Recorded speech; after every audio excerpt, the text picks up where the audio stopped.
Welcome to the Flawless Film School for Beginners.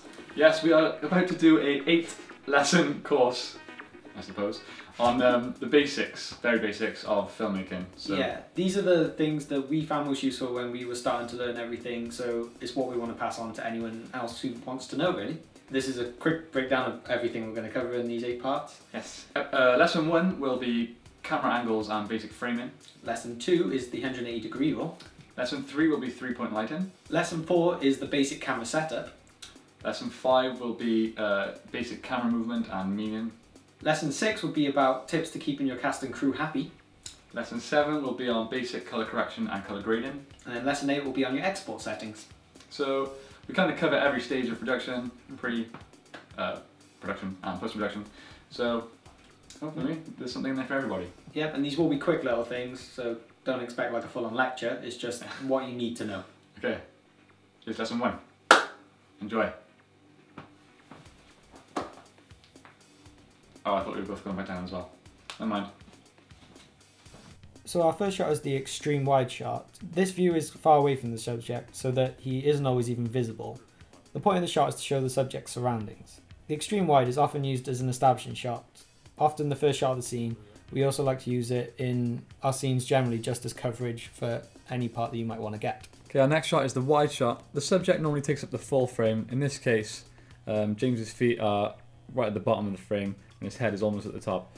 Obviously the subject doesn't take up the whole width of the frame, since this is as close as we can get without losing part of him. The small amount of room that we leave above and below the person is often seen as sort of the safety room. You don't want to be cutting off either the head or the feet. This is for our mid shot. You cut off around the waist-ish kind of area. It's not precise, so it doesn't matter too much. This is so you can see some part of the subject in more detail, which is me in this case, while showing enough for the audience to still feel as if they were looking at the whole subject. This can often be thought of as though, like in a real conversation, you wouldn't be paying attention to the lower half of the person's body, so it gives a much more natural feeling to a casual conversation.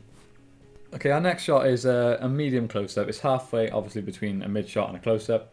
It shows the face more clearly, but without sort of getting uncomfortably close to the character. Okay, so in a close-up is where you kind of focus on a certain feature or part of the subject, which in this case for us is my face.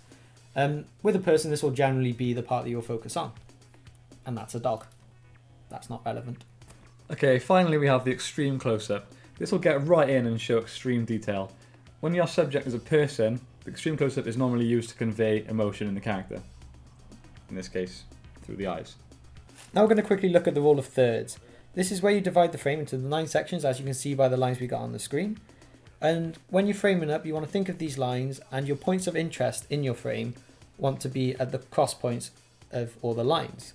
So for example, as you can see going through all these shots, the eyes, the head, the bit which you're really focusing on is in the cross point. So when following this rule in a conversation scenario, the person that we're focusing on speaking will be on the 1/3, and the person they're talking to will be on the other third. If there's no one there and they're just talking to someone out of shot or something like that, we always leave the room anyway. This is called talking room or looking room, head room, leading room, anything like that. Okay guys, thanks for watching. That was the first lesson to our Flawless Film School for Beginners. Yeah, we hope you all enjoyed it, and we hope you'll also tune in next time for the second part on what the 180-degree rule is. Yes, so we'll be quickly covering the do's and don'ts of the 180-degree rule.